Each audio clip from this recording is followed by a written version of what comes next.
Hello friends, எல்லாருக்கும் வணக்கங்க. இன்றைக்கி நம்ம கிச்சனில் ஒரு அருமையான சட்னி பண்ண போகிறோம், புதினா சட்னி.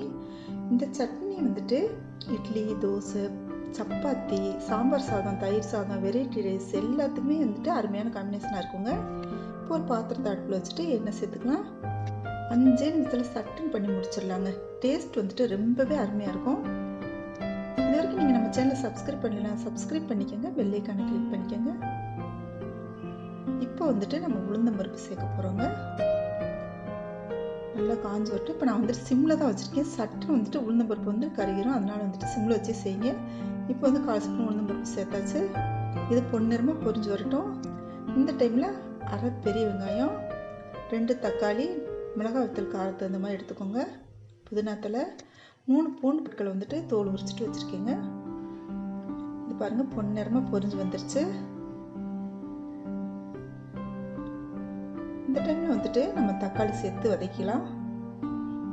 தக்காளி வந்துட்டு சாஃப்டாக வதங்குற வரைக்கும் வதக்கி விட்டுக்கோங்க. அதோட மிளகாய் வத்தல் சேர்த்துக்கோங்க, பூண்டு பற்களையும் சேர்த்துக்கோங்க. எப்போவுமே வந்துட்டு சட்னிக்கு தக்காளி வந்துட்டு சாஃப்டாக வதங்குற வரைக்கும் வதங்கணுங்க. அப்படி இல்லை அப்படின்னா பச்சை வாசனை அடிக்கும். இப்போ வந்துட்டு உப்பு சேர்த்துக்கலாம்.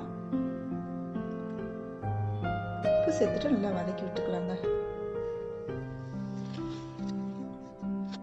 இந்த சட்னி வந்துட்டு ஒயிட் ரைஸோட நம்ம பெசரி லஞ்ச் பாக்ஸ் ரெசிபியாகவும் கொடுத்துடலாம். ரொம்பவே டேஸ்ட்டு அருமையாக இருக்குங்க. இப்போ வந்து வெங்காயம், புதினா தழை எல்லாத்தையுமே ஒன்றா சேர்த்துக்கலாங்க. சேர்த்துட்டு வதக்கி விட்டுக்கலாம். ஓரளவுக்கு இந்த பச்சை வாசனை போகிற அளவுக்கு வதக்கி விட்டுக்கலாங்க. அதே டைமில் வந்துட்டு பச்சை கலர் மாறக்கூடாது. புதினா தலையில் இந்த வெங்காயம் வந்துட்டு நிறைய நேரம் வதங்கணும்னு அவசியம் இல்லைங்க. வெங்காயம் வந்துட்டு லைட்டாக வதங்கினா போதும்.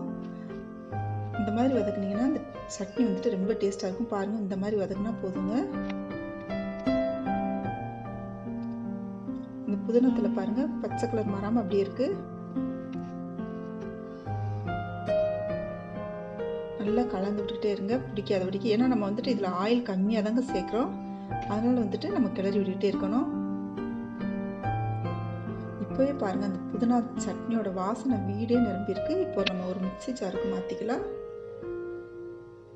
ஆற வச்சுட்டு மிக்ஸி ஜாருக்கு மாற்றிட்டு இப்போ பாருங்கள், அரைச்சி எடுத்தாச்சு. சூப்பரான புதினா சட்னி ரெடி ஆயிடுச்சு. இந்த ரெசிபி உங்களுக்கு பிடிச்சிருந்துச்சுன்னா நம்ம சேனல் இது வரைக்கும் சப்ஸ்கிரைப் பண்ணலாம், சப்ஸ்கிரைப் பண்ணிக்கோங்க, பெல் ஐக்கானை கிளிக் பண்ணிக்கோங்க. எப்படி இருந்துச்சுன்னு சொல்லி கமெண்ட் பண்ணுங்கள், லைக் பண்ணுங்கள், ஷேர் பண்ணுங்கள். தேங்க்யூ.